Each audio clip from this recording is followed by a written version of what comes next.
Hello everyone, आज हम देखेंगे समरी सूट या summary procedure under order 37 of CPC.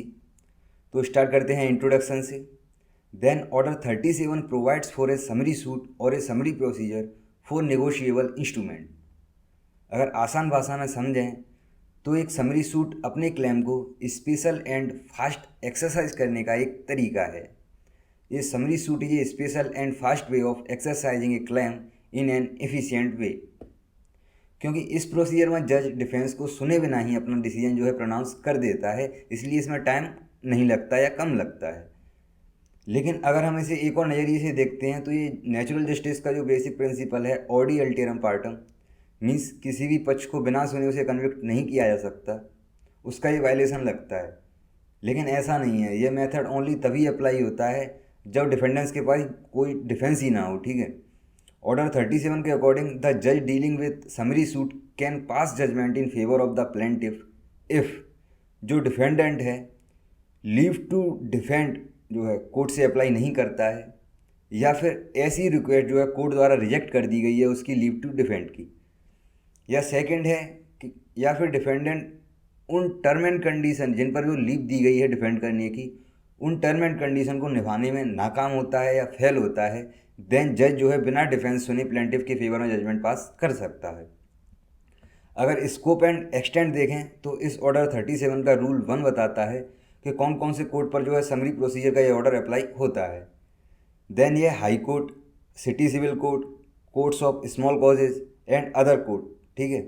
और ये अदर कोर्ट कौन कौन से होंगे ये हाई कोर्ट बताएगा। ये हो गए कोर्ट्स। अब ये प्रोसीजर किस तरह के किन किन तरह के सूट्स पर एप्लीकेबल होता है। Then in case of any recovery of money on the basis of written contract, bill of exchange, hundis and promissory note, means negotiable instruments के मैटर में यह एप्लीकेबल होता है। Now procedure of summary suit. Then rule 2 and 3 of order 37 procedure provide कराते हैं summary suit का।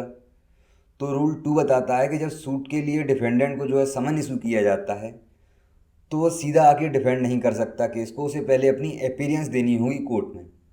और अगर वो अपीयरेंस नहीं देता है तो ये मान लिया जाएगा कि जिस केस पर जो केस उस पर किया गया है, ठीक है, उसके जो सारे फैक्ट हैं उसने एडमिट कर लिए हैं, एंड प्लेंटिफ फिर एक्स पार्टी डिग्री के लिए इंटाइटल होगा। और यदि डिफेंडेंट अपीयर हो जाता है तो उसके पास जिस डेट में समन की सर्विस हुई है उससे 10 दिन के अंदर में उसे अप्लाई करना होगा for the leave of defence.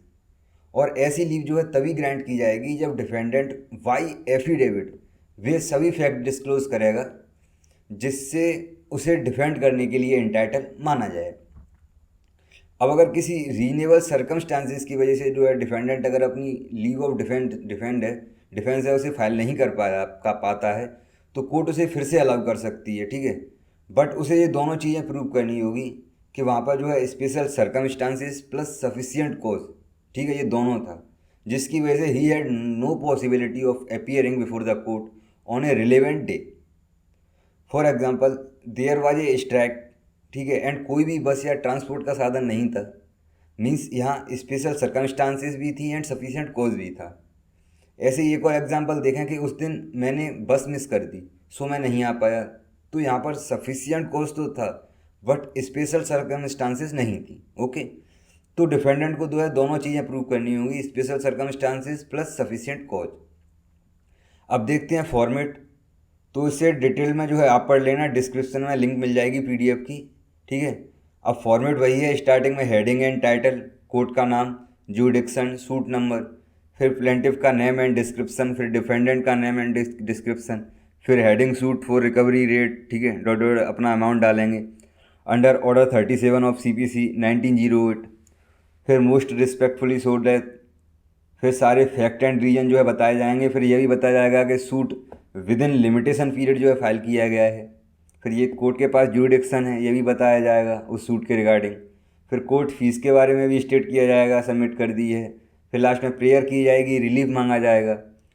ठीक है। फिर place, date and plaintiff and उसके काउंसिल के साइन, एंड लास्ट में प्लेंटिफ द्वारा वेरीफाइड किया जाएगा कि ये सारे फैक्ट सभी फैक्ट उसकी नॉलेज में हैं जो यहाँ बताए गए हैं।